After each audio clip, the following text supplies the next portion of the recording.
என்னதான் நம்ம வீட்ல புளியோதரை செஞ்சாலும், அந்த கோயில்ல வாங்கி சாப்பிடும்போது இருக்கிற டேஸ்ட்டு வேற லெவல் தான். அதுக்கு காரணம் அந்த மசால் தான்.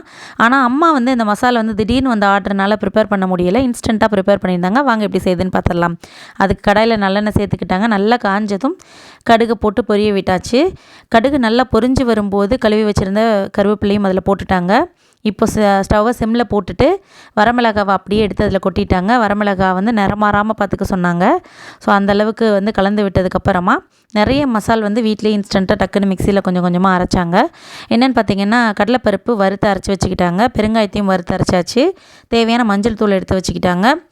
எள்ளு வந்துட்டு வறுத்து கருப்பு எள்ளை இடித்து வச்சுக்கிட்டாங்க. வெந்தயத்தையும் நல்லா செவக்க வறுத்து இடித்து வச்சுக்கிட்டாங்க.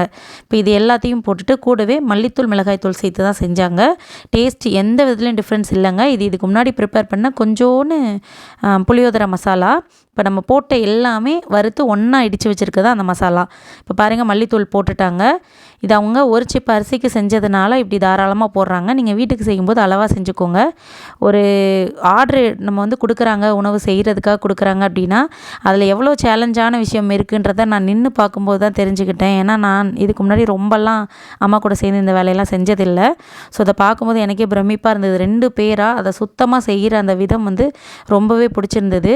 அம்மா எல்லாமே அப்படியே அள்ளி அள்ளி தான் போட்டு செய்வாங்க. ஆனால் ருசி வந்துட்டு யாராலையும் அதை வந்து அடிச்சிக்கவே முடியாது. அந்த அளவுக்கு ருசியாக இருக்கும். பாருங்கள், இப்போ எல்லாமே இந்த பொங்கி வர்றது தான் உங்களுக்கு வந்து அந்த வாசனை. ரொம்ப ஸ்பீடாக வச்சுட்டு மட்டும் மசாலா போட்டுறாதீங்க. இப்போ புளி வந்து ஆல்ரெடி நல்லா கரைச்சி திப்பி இல்லாமல் நல்லா மண் இல்லாமல் வடித்து வச்சுருந்தாங்க. அதை ஊற்றிட்டாங்க. ஃபஸ்ட்டு கெட்டி புளி ஊற்றிட்டாங்க.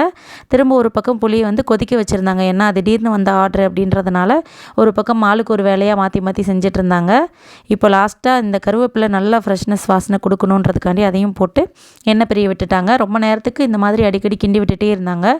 இல்லைன்னா கண்டிப்பாக அடியில் ஒட்டும் அப்படின்றதுக்காக நல்லா தேவையான உப்பையும் சரி பார்த்து காரம் பத்தாதனால திரும்ப கொஞ்சம் மிளகாத்தூள் போட்டாங்க. இப்போ கொதிக்க விட்டு எண்ணெய் பிரிஞ்சு நல்லா வந்ததுக்கப்புறமா வறுத்து நல்லா தோலெல்லாம் நீக்கி புடச்சி வச்சுருந்த வேர்க்கடலையை தாராளமாக அதில் சேர்த்து ஒரு 5 நிமிஷத்துக்கு வேக விட்டாங்க. வேக விட்டு கடைசியில் இறக்கி வச்சுட்டாங்க. இப்போது இதுக்கு மெயின் வந்துட்டு என்ன பண்ணணும் அப்படின்னா சாதம் வடிக்கணும். இந்த நிறைய சாதம் வடிக்கிறதுல இருக்கிற சேலஞ்சு அதை விட கஷ்டங்க. அதை அப்பா பார்த்துக்கிட்டாங்க. அப்பா அழகாக போட்டு எல்லாத்தையும் கலந்து விட்டு சாதத்தோட பதத்தை பார்த்துக்கிட்டே இருந்தாங்க. அது அரைவேக்காடு வெந்து அதை விட கொஞ்சம் ஜாஸ்தி வெந்திருக்கும். அந்த ஸ்டேஜ்லேயே டக்குன்னு நடுவில் கூடையை நிறுத்தி இந்த மாதிரி தண்ணி எக்ஸஸாக இருக்கிறத ஃபுல்லாக மோந்து எடுத்துட்டாங்க. கடைசியில் இந்த மாதிரி கிளறி விட்டுக்கிட்டே இருந்தாங்க. கிளறி விட்டு லாஸ்ட்டில் அமுக்கி விட்டாங்க. இல்லைன்னா கட்டி சேர்ந்துரும் அப்படின்னு. நல்லா பூ மாதிரி வடித்து எடுத்த சாதத்தில் நம்ம ஆல்ரெடி செஞ்சு வச்சுருந்த புளியோதரை பேஸ்ட்டை போட்டு நல்லா கலந்து அப்படியே அழகாக அந்த பாத்திரத்தில் ஒரு சாதம் கூட வெள்ளை சாதம் தெரியாத அளவுக்கு கலந்தாங்க.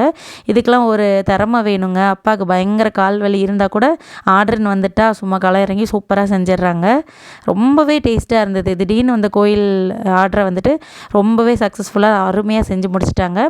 நீங்களும் எமர்ஜென்சிக்கு இந்த மாதிரி உங்களால் ப்ரிப்பேர் பண்ண முடியலன்னா இந்த மாதிரி வீட்டில் இருக்கிற மற்ற மசாலாஸ் மட்டும் வச்சு சூப்பராக ப்ரிப்பேர் பண்ணி கொடுங்க. வீடியோ பிடிச்சிருந்தால் லைக் பண்ணுங்கள். சேனலை சப்ஸ்கிரைப் பண்ணி சப்போர்ட் பண்ணுங்கள்.